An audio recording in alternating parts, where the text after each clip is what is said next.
Hi, I'm Mike Richie, District Administrator for the Northland Pines School District, and welcome to my November videocast. Rural schools in Wisconsin are always facing financial difficulties and challenges that other urban school districts don't face. As an example, as we look across our budget, we spend over $1 million in transportation. Because of these issues facing rural schools, the legislators have put together a task force. There are 12 legislators that serve on this task force, and they're charged with holding public hearings across the state and to come up with some recommendations on how the state can actually assist rural school districts when it comes to the financial aspect of the budgeting.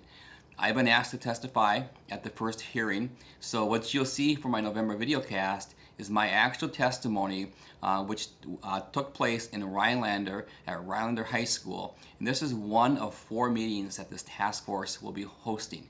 They'll take recommendations back to the full legislative body, and hopefully some good news will come out of their recommendations for all rural schools across Wisconsin. I hope you enjoy the testimony, and thank you for watching. Good afternoon. My name is Mike Richie. I'm the District Administrator of the Northland Pines School District. This is my 29th year in education, serving as a District Administrator for the past 16 years, and of those, the past 10 at Northland Pines. Thank you for allowing me to testify in front of you today, and I really hope you enjoy your 2 tours that you received of our northern school districts, Northland Pines and Rhinelander. I think before I even start my testimony, I'm going to kind of break it into 3 parts. The first part is I'll give you some demographics of our school district. Then I'll talk to you a little bit about Act 10, what we've done with Act 10, how it's helped our school district. And I want to hit on 12 points that really tells the Northland Pines story. And I think before we even get into that, we have to try to define rural. What is rural? I mean, there's not a good definition of what a rural school district is, but I've got one I think that might kind of shed a little light on the definition. About 2 years ago, I was driving home from a CISA meeting, and I hit a deer with my car. Okay, now that's not unique, and everyone up here has hit a deer, and lots of urban superintendents have hit a deer, but the very next week, within 6 days, I hit a bear with my car. And that's a true story. I hit a deer and a bear within a 2-week span of time. Didn't have the car fixed in between. It was a different car. It was a different car. Is that right? Different car? Yes. So I think when we look at rural, what's rural? I think in our situation, we don't have high-speed internet across our district. To me, that's a rural school district. Okay, it's very frustrating, and I'll talk about that one of my points. Or is it maybe I kind of talked about this morning, that we have 2 of our 3 elementary schools, they're 40 miles apart. Obviously, we're going to have more expense when our buildings are 40 miles apart. If you live in the very northwest corner of our school district and you come to our Eagle River campus or middle school or high school, it's 53 miles and not a good way to get there. I really think we need to focus on the students per square mile. I think that can really define rurals. How many kids live within that square mile? So as we go into these hearings and the other meetings, I just want you to kind of keep an open mind of what you would consider to be a rural school district. Northland Pines, we are a very high-performing school district. Our report card score, our district score this year was 76.4. We mentioned this morning our high school scored over 80. We're very proud of that fact because we have a staff that works very hard. We're located in northern Wisconsin. We include the townships of Cloverland, Conover, Eagle River, Land O'Lakes, Lincoln, Plum Lake, St. Germain, and Washington and Vilas County, and we touch a small portion of Newbold in Oneida County. The school district covers over 474 square miles. The 4K through 12 enrollment is approximately 1,355 students, of which 90 of those students actually open enroll into our school district from other school districts. The total operating budget for our district in the 2013-14 school year is at about $23,776,000. Of that amount, $1.3 million is spent on transportation. And I'll hit on that in a little bit later in my testimony. The school district employs 220 employees. We are the 2nd largest employer in Vilas County. The Northland Pines School District is very fortunate to have very modern schools. And you can see from my written testimony that our high school was constructed in 2006. We have 2 elementaries that were constructed in 1997, and then our K-8 was constructed in 1994. So that's kind of a little history of our district. Act 10. I do need to mention a couple things about Act 10 because it has given us the ability to do some cost-saving measures. At the same time, I believe that we definitely have increased collaboration time for our staff, and we also have improved student achievement. Here's just a few examples of what we have done as a result of Act 10. We drafted our employee handbooks effective July 1st, 2011. We increased the number of staff performance evaluations. We implemented a high deductible insurance plan that includes an HRA, health reimbursement account, and an HSA, a health savings account. We changed all of our insurance vendors, including health, dental, life, and long-term disability, through the bidding process. We increased the teacher workday by 30 minutes in order to implement collaboration and team planning without losing any instructional minutes. We changed our high school and middle school bell schedules. We increased the number of hours to be considered full-time from 32 to 37.5 hours. We outsourced our food service and some support personnel. We designed a pay-for-performance pay scale for certified staff, and we reduced our post-retirement benefits by 50% over the duration of that time period for post-retirement. And I would be happy to share a lot more with you, but time will not permit today. And I set the table because I'm going to talk about a referendum in a second. And I don't want you to think, why are you just going to a referendum? What have you done within your district to help offset some costs? So we have actually done quite a bit in our district to help offset cost. If you look at my first table on page 2, Kelly talked about aid reduction. You can see back in 2003-04, we received $527,000 in state aid, and this year we're down to $108,000. So in our district, which is a small rural district, we've lost over $400,000 in state aid over the past 10 years. And even at $23 million back in 2003, $527,000 is not a lot of state aid when you look at the formula. So that's a little history in our aid reduction. Our story really refers to our referendums. Our referendum history, it appears below for you. We have gone through 5 operational referendums since 2002, whereas some districts have not had to go to any operational referendums at all. This is due to the fact that we are a declining, small, rural, property-rich school district.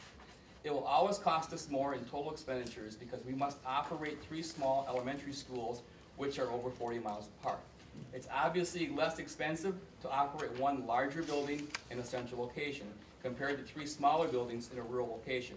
There's nothing in the current funding formula that takes that into account. Each referendum year, preparing for a referendum becomes a full-time job for me. In order to pass a referendum, it takes a minimum of 6 months to prepare the information, educate the district residents, and it takes me away from students, instruction, learning, and staff. And I know you're looking for some ideas what you can take back.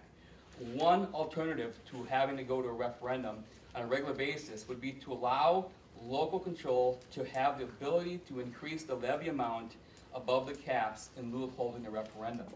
You could also set a limit onto what any local board could adjust their levy. Using our district as an example, if we had the authority to raise our levy by 1 mil, it would mean between 2.7 and 2.9 million per year for us. And that's exactly what our referendums have been, the last 2 referendums. The one in 2009 was 2.9 million for 3 years, and the one in February of 2013 was 2.7. So you can actually see we decreased our referendum amount, and I'm very happy to report that our 2009 referendum, we did stretch to 4 years. It was advertised as a 3-year referendum, but we were able to stretch it to 4 years. And you can also see my last footnote under February 2013 that we passed that referendum and we had the support of all of our townships. That's unheard of, where every municipality and township supported that referendum. Someone asked me the question this morning, what would happen if a referendum would fail? It would be devastating to our district if we ever had a failed referendum. I'm going to move on next to savings on insurance. Prior to Act 10, we implemented a high deductible.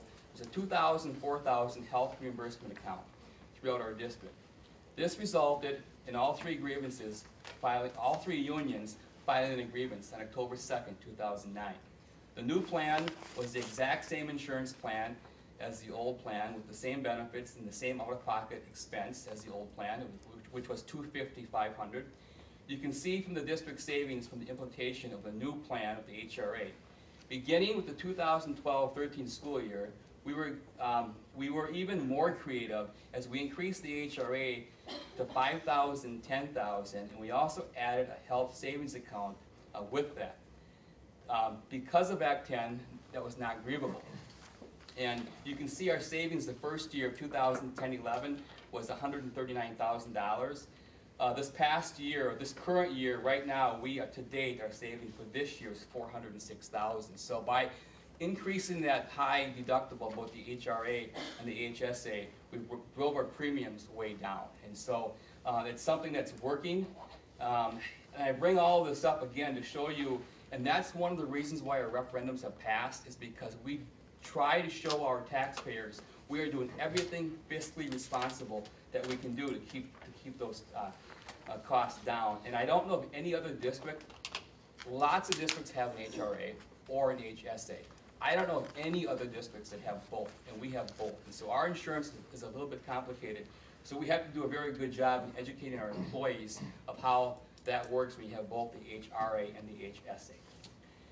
Moving on to pay for performance. Beginning with the 2013-14 school year, the Northland Pines School District has implemented a pay for performance pay scale.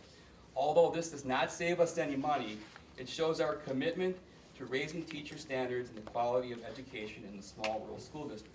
We have been asked to share and present our model at the WRC level, the CISA level, at the WASB, and in many other individual school districts. Again, if you want more information on that, that plan is out on our website and it's open to the public. So you can certainly go onto our school district website and see our pay for performance plan. We did have teachers involved in creating that plan.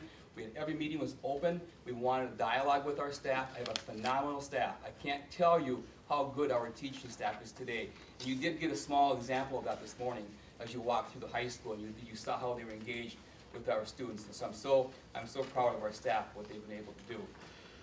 Collaboration with neighboring school districts. Again, another idea to take back would be, I realize as leaders that we need to come up with some creative ideas with our neighboring school districts. As an example, if we were able to develop the same school calendar and the same bell schedule, we would be able to share more staff and offer more advanced placement classes and rigorous classes to our students, whether they are face-to-face or through the use of technology.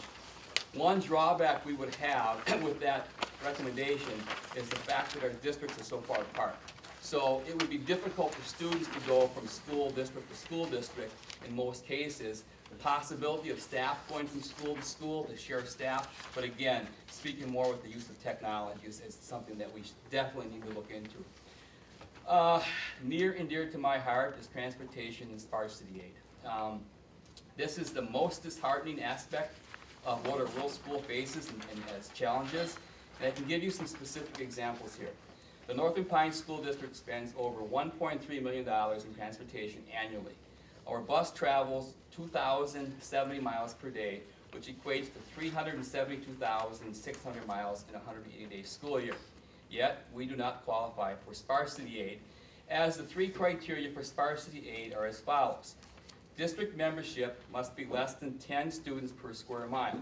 Well, we have less than 3, so we qualify. I know some of my colleagues up here have less than 1 student per square mile, and they don't qualify.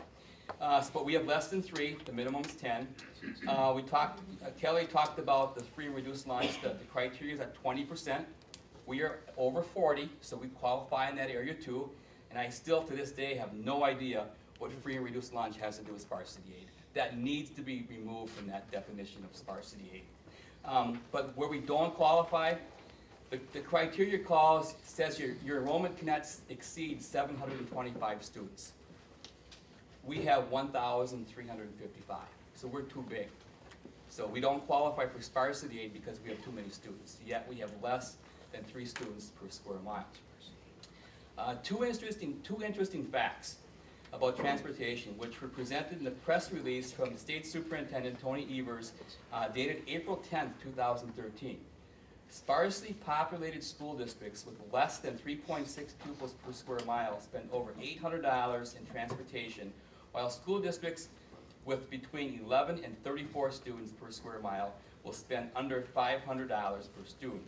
A side note, some urban school districts do not provide daily transportation for students, and other than special education and co-curricular. I was talking to a colleague of mine in a urban district near Milwaukee, over 7,000 students, and I asked him point blank, I said, what do you spend in transportation? And he started laughing. He said, not much. I said, what do you mean? He said, we don't provide daily transportation to our students. Okay? The district is small, it's 5 square miles. So 7,000 students, they spend 0 for transportation, daily transportation. We spend $1.3 million. That's $1.3 million I cannot spend on curriculum and instruction.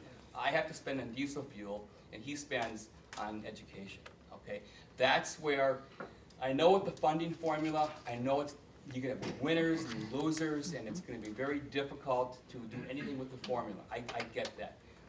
It shouldn't be that difficult to do something with transportation. And I know the high-cost transportation aid that's coming out this year is going to help us, and so I want to thank you for that. Please keep that in the budget. And for those of you who don't know that, the rule on that is if you are above the 150% threshold of the state average, your district should qualify. We are well above the 150% threshold, and the average across the state is just under $500, and we are just almost at $1,000, about $960 per student. And again, I mentioned earlier, we spend $1.3 million in transportation. Enrollment.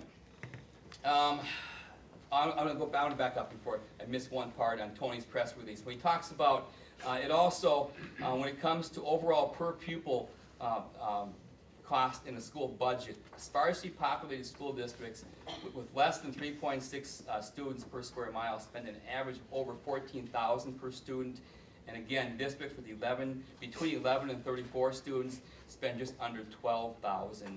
And we're at about $16,000 per student, so we're well above that $14,000 mark. So again, there's some disparity in the amount of money that we're spending on students. Enrollment. The current funding formula calls for a 3-year rolling average. As of now, based on this formula, we are at 1,347 for this current school year. So that's our 3-year rolling average that we use for our revenue worksheet. One idea to take back would be, consider changing this formula, which is much easier to change in the school funding formula, and allow districts to count their highest year over the past 5 years. So instead of doing a 3-year average, look at your last 5 years and just allow schools to take their highest year of the last 5 years. If we were to do that, back in 2009, we had 1,432 students. So we would show an increase of 85 students for our third Friday count, which would definitely help us. It would not help the taxpayers because that would just increase our levy authority on our revenue cap, but at least it would allow us more money within our budget to be able to operate that school year. The school start date, Kelly briefly mentioned the school start date. I'm encouraging you to support that school start date bill from Representative Ott and Senator Darling, where it brings it back to local control. Again, I feel very strongly that each school district should be able to set the start date that best fits its district students and needs. This would allow for districts to begin the school year earlier, and students would have more time to prepare for state-mandated testing, which takes place in November. Due to all the high-stakes testing, state report cards, educator effectiveness, and accountability and mandates, we are penalized by our own state law, which does not allow us to start classes until September 1st. Tourism should not drive education. Tourism should not drive education, instruction, and what's best for student learning. I assure you that our students and families are not taking vacations in the middle of August or the first part of September. In Wisconsin, football starts on August 6th. Soccer starts on August 12th. Volleyball and cross country start on August 19th. We actually had 2 football games this year before school started. The state of Illinois starts school in mid-August. So many Illinois families that comes to Wisconsin for vacation, they have to return by mid-August at the start of the school year. Other states do not have a mandatory start date. And speaking of a couple weeks ago, the superintendent from Colorado, he stated, the school start date is up to all local school boards to decide. His particular school district start date is always at mid-August. He goes on to say that September 1st seems like a late start date, especially given the dates for standardized testing. Starting in September would significantly diminish the number of instructional days prior to testing period. If you poll the superintendents from across Wisconsin, the vast majority would all be on the same page with those statements. As a superintendent, we don't have any problem being accountable for our students and our student success with high-stakes testing. But don't set us up for failure by mandating we cannot start school until September 1st. Local control is what we need for our school start date. If this law were to change, districts would have much more freedom within the school calendar to be able to do have more productive instructional time. Districts would be able to get creative with more year-round calendar schooling options. Districts potentially could save money if they choose to start earlier in August and take more days off in the winter months in order to save money on utilities during the coldest months of the year. Districts potentially could move to a 4-day week or alternative scheduling to duly allow for savings in both areas of transportation and support personnel by not having the buildings open on that 5th day. And I agree with Kelly's statement, we need to eliminate the 180-day contact day requirement, but definitely keep the instructional minutes or hours in place. Again, this would allow school districts to implement some creative cost-saving measures. Security and safety updates. Any dollars that we spend on security or safety measures should be exempt from the revenue cap limits. The Northland Pines School District budgeted, we just approved on Monday, $218,000 for security and safety improvements. So we're being penalized instructionally for improving our students and staff's safety. Those are measures we had no choice. We had to make some security improvements. So we spent over $200,000 within our revenue limit that, again, we can't spend on instruction. I also agree with Kelly on the statement that PE bill that is out there as a proposal. I understand it's a draft bill. Please, please do not let that bill go anywhere. We don't need more Phi-Ed time. We need more instructional time. We need more core academic time. Again, if that bill ever passed, we would have to hire at least 2 more Phi-Ed teachers in our district. Okay, we don't have the money right now. We'd have to hire 2. We want to improve instruction. We can't. Again, we've got the mandates, the state testing. I can't stress enough the importance that no problem with the mandates and the accountability, but we can't delete instructional time out of our school day for more Phi-Ed time. Common Core, obviously, it's been all over the state, and I strongly support Common Core standards, as does our district. As you talk to educators across the state, you will find that the vast majority highly support Common Core standards. This may not save money. However, it's about districts challenging students across the board from district to district and state to state. I've watched our staff work collaboratively with each other over the last few years as we developed our curriculum to meet Common Core standards. Common Core standard is not curriculum.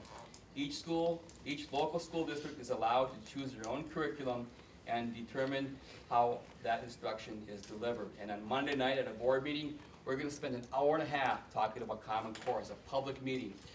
We're going to hear from some of our teachers how this has definitely helped our math curriculum.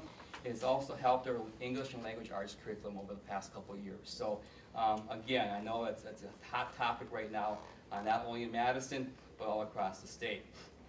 High-speed internet. We talked about that already a little bit. High-speed internet is a must. It's definitely a must, and we need to be on an even playing field as other districts. Many mandates coming from Madison are web-based. Smarter Balanced Assessment, Educator Effectiveness are just two examples. As a district, we need affordable access. If WISNet ends up going away, and I realize that hasn't been decided yet, it would cost us a lot of money. Some school buildings in rural areas may not have access to high-speed internet. We are fortunate. In all of our school buildings, we do have high-speed internet access. However, all of our students and staff do not have access to high-speed internet at home. Personally, I fall into this category. I live 5 miles from my office. I do not have access to high-speed internet. It's extremely frustrating for me. I can only imagine how our students feel as they attempt to do their homework without having high speed available to them. It would be nice if all rural schools would have the same internet options and access as the urban school districts. In conclusion, we need to have more opportunities for 2- and 4-year post-secondary schools for our local communities. Another idea would be to reward or support partnerships between smaller schools for advanced placement classes, vocational education classes, and virtual classes. The northern and rural school districts are losing many students to charter virtual schools. It would be great if we could get some initial startup money to partner with our neighboring school districts to create a consortium for virtual educational partnerships amongst the districts that would not be a charter school and would allow each school district to keep their students in their own district and count them as their students. It would be nice if we had less competition between schools for open enrollment, and if we could reward partnerships for collaboration amongst our neighboring rural school districts. I want to thank you for your time, and I'd be happy to answer any questions. I know I went very fast. I tried to cover a lot of material. So and feel free to contact me at any time if you have other questions that we don't get through today.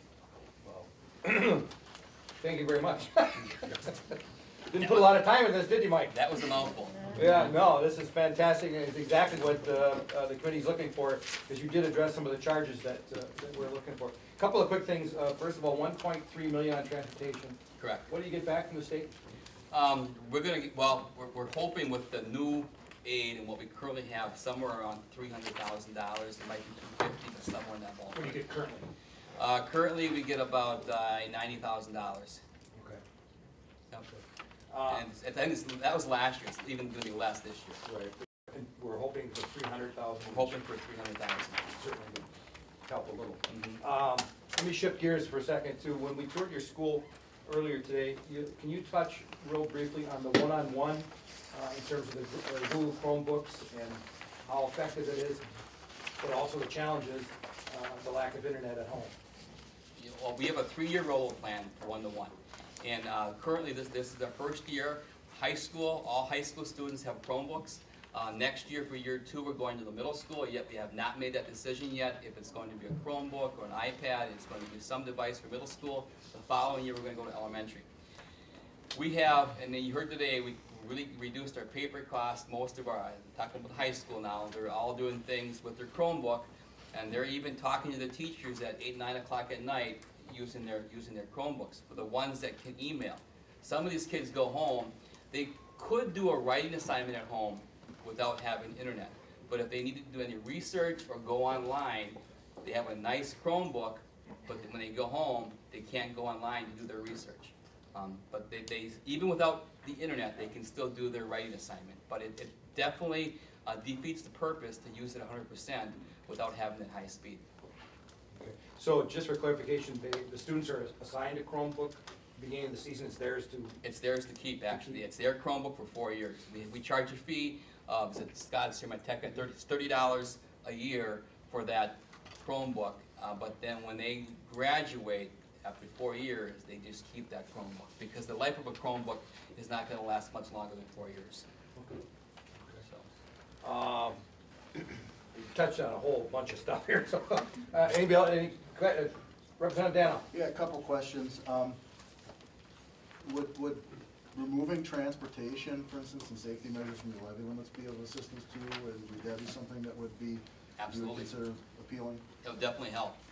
The other thing, and I want to touch on this because I think it bears, you know, I've been contacted about WISCnet in my office by the lobbyists from the telecommunications industry, claiming it's essentially unfair subsidy, going against you know, private industry. The state is essentially subsidizing something that they feel they can provide as well or better. And I guess I'm curious, have you been contacted by, you know, local telecoms or providers saying that, look, we feel we can compete with what WisNet does and offer you as good a deal or better? Because they tell me this, but when I get out and talk to folks, I don't seem to hear that. I'm wondering if you've heard anything. Well, we have the right person in the room. It's not me. Mr. Foster, come on down, please. No, I could answer from here. I'm in charge of that for our district, and I can tell you that the lack of competition up here is the problem both for the density issues and for our school and why we use WisNet. If I don't have WisNet, I'm not gonna go and put an RFP out for a bunch of companies to come. They're gonna come to me with a price and say, here it is. And that's been the frustration, and that's why, you know, there's some other speakers coming, they'll talk about the density issue. We're not gonna get high-speed internet up here because it's a money-making issue, and I understand that. Right. It's a business, you have to run a business, and when you run a wire, there's not gonna be enough people jumping on. And the same thing's gonna happen even for our schools. We are working with some partnerships, with the Vilas County Economic Development Committee. It's been really big, working with Lakeland, myself, or Northland Pines and Phelps, and we're gonna try to look for other options, you know, because we are worried. If WisNet goes away, we're gonna take more money out of our hands, and we have more mandates to use the internet with Smart Balanced and the other initiatives. So I'm gonna need to get more bandwidth, and I'm gonna have to go find it at a higher cost, which then takes it away from kids as well, so. Thank you. Representative Clark. Yeah, thank you, Chairman. Thanks, Mike. Great tour this morning, and you covered a lot of ground in a short time there. We appreciate that. A couple things just stuck out with me, and I was thinking about it this morning when we were talking about your transportation costs. So I want you to just maybe revisit what you said so we get it right. Would the ability to go to a 4-day week be something that would be attractive to Northland Pines? You know, it would help our budget, no doubt about it, because you would be closed that 5th day. However, if you're going to have athletics, if you're going to have other people in the building, you're still going to open your building. Right. So is it really, I mean, if you really want to have a true savings, your building is shut down, period. And there's no activity within that building. How would our community handle, you know, going to the 4-day a week? You know, I think it would be a tough sell. Yeah. I talked a little bit this morning. We opened a charter school this year for grades 5, 6, and 7. It'll be 5, 6, 7, 8 next year. They are on a 4-day week. So it's kind of like a pilot for us. We can kind of see how that goes. It's not that they don't do, Friday's a busy day for them. It's not at school. Right. But, and your buildings may be open, but potentially there's some transportation savings. You would save in there. transportation, you would save in your food service, you would save in other support, custodial, in that area. So in terms of a mandate for us to look at, if you did away with the 180 instructional days or whatever that number is and replace it with a number of instructional hours, is that the kind of flexibility Yes. that would be big for you? And the reason the answer is yes to that question is you wouldn't have to go to a true 4-day week. If you got rid of that 180-day requirement, maybe you're going to meet for 165 days, but you're going to lengthen your day, and you will take some Fridays off, but you won't take every Friday off. You know, those are things you can do. But right now, we don't have that flexibility right now. So you must meet the 180-day requirement and the hour requirement. Representative Shaw. Thank you, Mr. Chairman. Mike, thanks for the tour this morning. It was very interesting going through your school. I'm wondering if you could elaborate a little bit as to how you reduced your post-retirement by 50%. And then with a follow-up question, savings on insurance regarding out-of-pocket costs and your deductible. Has the school district picked up that difference? Okay, let's do the post-retirement first. Okay. The old, under our old collective bargaining agreement, post-retirement was given, when someone retired, they were given 6 years of health insurance at their exit rate. And what we did with Act 10, and in our handbook, we reduced that. We reduced it to 5 years versus 6 years, but what we did is we put a formula out there so that at the first year, the exit rate's gone. So the first year it's 90%, then it goes down to 80, 70, 60, and then when you look at what we had before and what we have now, it technically reduces it by 50%. So it was, I believe it was $130,000 $58,000 per employee under the old system. Under the new system, it's about $64,000 at the current rate. So basically, it's cut in half. But we didn't go from 6 years to 3 years. We did it more of a rolling. We've taken a little bit away each of the 5 years, and we completely took out that 6th year. So, and then on the HRA, HSA, the first 2 years we just had that 2,000, 4,000 HRA. That the district did fund, and then we went to the HRA, HSA. We give our employees a single insurance to get $1,000, and for the family insurance they get $2,000 for the HSA. The district completely funds the HRA, and that's $7,500. However, they must use their out-of-pocket deductible first. Then they must use their HSA. Then they use the district HRA. And by doing it that way, well, that's the law, but by doing it that way, if they don't, their HSA that they don't use, that's their money to keep. So they're smart consumers now when it comes to health insurance, because if they don't use all their HSA, we are guaranteed they haven't touched our HRA. And by having it's technically a $10,000 deductible insurance premium, our premium goes down to about just over $1,100 per month, compared to the old way where it was a straight $250, $500 deductible. That straight $250, $500 deductible is over $2,300 right now. So instead of paying $2,300 per month per premium, we're paying about $1,100, $1,200, and we're taking a risk or taking a chance that they're not going to use. And we did we ran all the numbers and did all the studies, and the vast majority of the staff does not even touch the district's portion of the HRA. And I'm a pretty good example, because every employee is on the exact that plan, myself included. I have a spouse and 3 kids, and we have yet this year to use our full $2,000 of our HSA. But we still have about $600 to go on that. So the district, we have not even touched the district's portion of the HRA, and many other families in our district are in that same boat. So it's a big savings. Representative Brooks. Thank you, Mr. Chairman. Thank you for the tour this morning. Congratulations on your award. Thank you. We're in agreement on transportation aids. I don't see what low and reduced income has, or price meals has to do with sparsity aid. But another criteria is, what relevance is school size too? I mean, can you explain that? Because you have certainly more background than I do, but I've argued that point. In fact, and I've argued it with Mr. Evers. I've argued it with our school lobbyist, John Forrester. I've argued every chance, every opportunity I've had. I've argued the fact, and I take it one step further. We should get more, and I know there's some other superintendents who disagree because the districts are smaller, but we should get more in sparsity aid because our district's larger, and we have 28 buses versus 14 buses. Our neighboring district we have 2 neighboring districts. They both get sparsity aid. Please don't take their sparsity aid away. But we have more buses than they do. We go more miles. We spend more money in transportation, yet we don't get any sparsity aid because we're too big. It should be based on the number of students per square mile. Now, Todd's a great example. Lakeland Union High School, less than 1 student per square mile. Lakeland Union is there. Do you think our district's large? We're almost at 500. They're over 700. They get 0 for sparsity aid.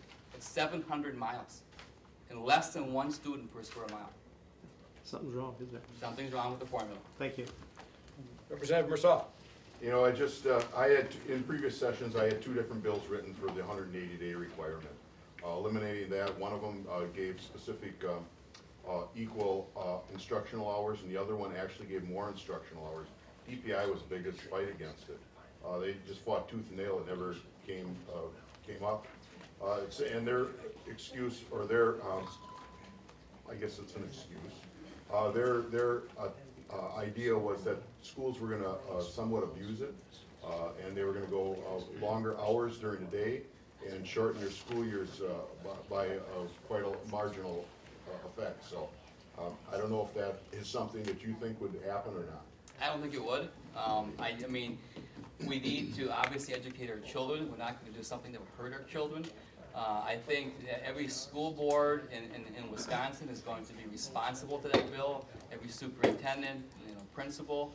And they could even say you can't go less than certain days if they had to, but they need to remove the 180 because that is a hindrance right now. And another example on that is when you get down to your snow days and you make enough days. Now, granted, you have to schedule 180 days, but they do forgive you for 5 days. So if you do have inclement weather or anything, they will forgive up to 5 days. But let's say you have that 6 days, so now you have to make a snow day or 2 snow days or 3 snow days, okay, by law. Well, by starting September 1st, we already go till June 12th. Now you probably have a weekend in there, so now you're gonna come back and make up 3 days on June 14th, 15th, and 16th. Yet you're gonna make up 3 days in the 4th quarter that you may have missed in the 2nd or 3rd quarter. It doesn't make any sense. And that is a waste of money, and it's a waste of instructional time because the kids are checked out come June 16th. Okay? But August 23rd and August 22nd, they're focused. And our state testing, most of our testing is in November. I would argue they're checked out the first 70-degree day. Representative Petrick. Thank you so much, Mr. Chair, and thank you, Mr. Richie, for all of your fiduciary responsibility. I really appreciate all of your efforts and those around the state. I mean, there's so many wonderful money managers here that have seen opportunity in the last few years to really transform education. So thank you for your responsible look at this. One thing that hasn't been mentioned yet, and I'd like your input because you do seem to have your finger on the pulse of a lot of what's going on with my rural schools and every other, is special education mandates. All I hear is that there's declining money every year. It was originally intended as a 100% funded mandate. Or grant from the feds, and now I think we're at about 24%. And it goes down every year. Can you speak to how the challenges in your school in particular, and perhaps for some of the others? I think every school district in here is in the same boat, where it's getting very difficult to look at the cost of special education. We all have great special ed programs, wonderful students, and it's sad that the law, the requirement, then we're not following what should be done, because if we are getting that 20% or 18%, and go back to a few years ago, 10, 15 years ago, when that threshold was so high that funding it keeps getting reduced, and it's very expensive, and yet we have to offer it, and I get that, and we do offer it, but it's hard to be able to keep up with that. Just a follow-up, are there ways that we can collaborate amongst, especially rural schools, and I think you're probably already doing this, we because are. I know my schools. We're using a lot of CISA services in our rural schools, so it's collaboration. We also, as an example, our school psychologist, we have a full-time school psychologist. We actually, I don't want to say contract out, I almost said farm out, but contract out. We contract that person out to a neighboring rural district because they need specific hours, and so they just buy some of his time from us. So we're already doing some of those things. It's a lot easier to share teachers than to have students, go from district to district. We definitely want the best education we possibly can for all children, and let us know how we can help you, and we will need everyone's ideas going forward. So thank you very much. Yep. Any other questions from the committee? Well, Mike, I'll tell you, I will keep you certainly as a resource as this committee moves on, and your testimony is a great piece of reference, actually. Thank you. Yeah, thank you very much. Have a safe trip back. Yeah. It's not going to snow tonight. Right.